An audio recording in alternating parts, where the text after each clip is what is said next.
जननी समझाने पर नारी, धन पराय बिष्टे बिश्वारी। अभी उदाहरण में आपको बताया था, दूसरे के धन को जहर की तरह मानते थे, दूसरे की माँ बहन को अपनी माँ और बहन की तरह से समझते थे।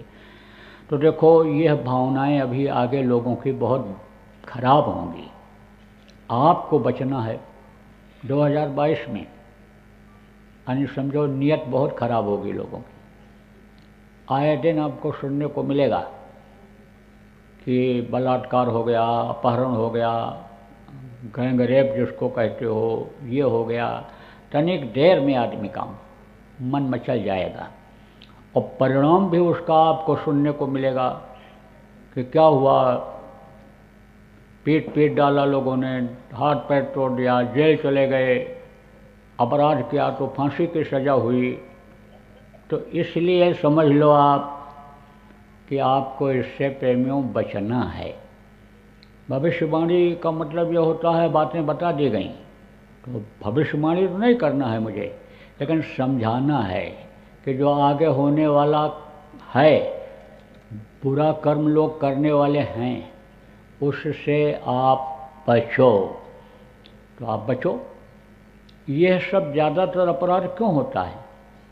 शराब की वजह से, नशीली गोलियों की वजह से, नशीली जड़ी बूटी या नशीला पदार्थ पीने की वजह से ऐसा होता है।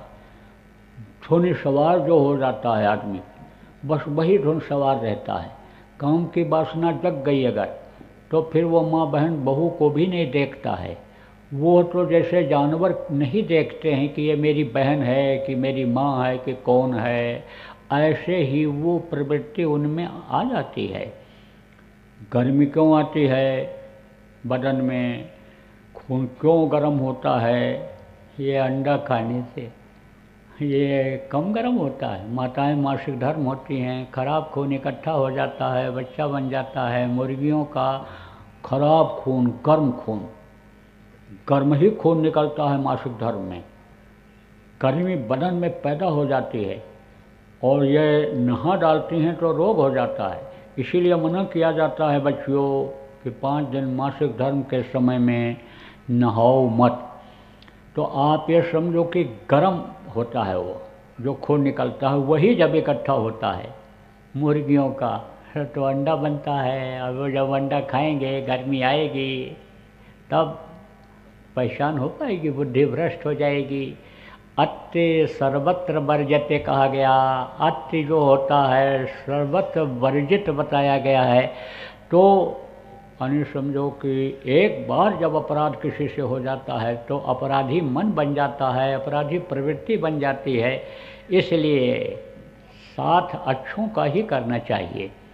जैसा मैंने बताया, मांसाहारी मानवा पट्ट चराचर, इनकर संगत जो करे, बड़े भजन में बाधा आ जाती है। अब यह है कि अगर हमेशा याद रखोगे और गुरु अगर मस्तक पर सवार रहेंगे तो फिर आप नहीं फंसोगे। चंदन विष व्यापत नहीं, लपटे रहत भुजंग।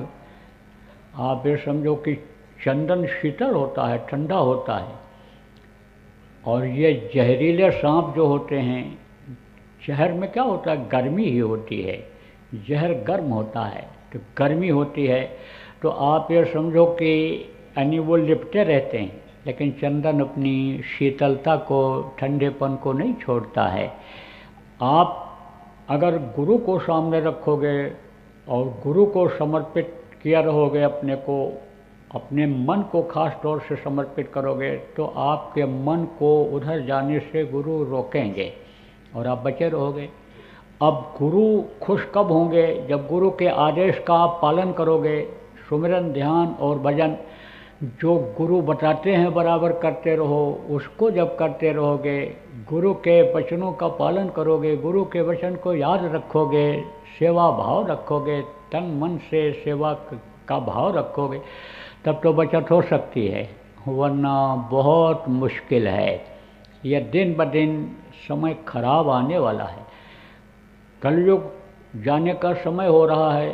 सतयुग कलयुग में ही आने का तैयार खड़ा है।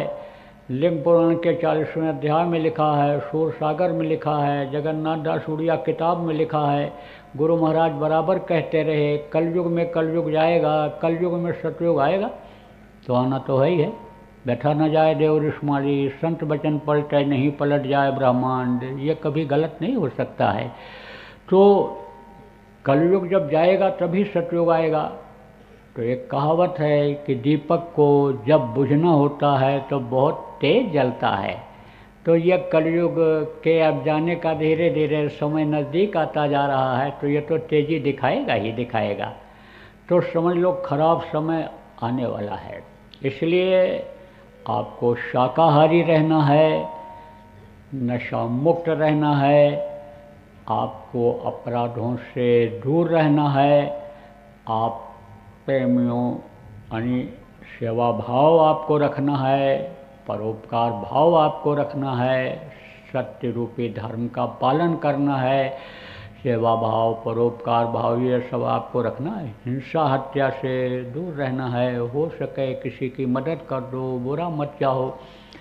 आप भजन भाव भक्ति की ही बात लोगों से करो। जब यह सत्य है कि दुनिया की भाई कोई भी चीज़ आपके अपने काम आने वाली नहीं है, ये सब क्षणिक है, थोड़े सुख के लिए ये है, तो इसमें आप क्यों फंसते हो? इससे आप थोड़ा सा दूर रहो।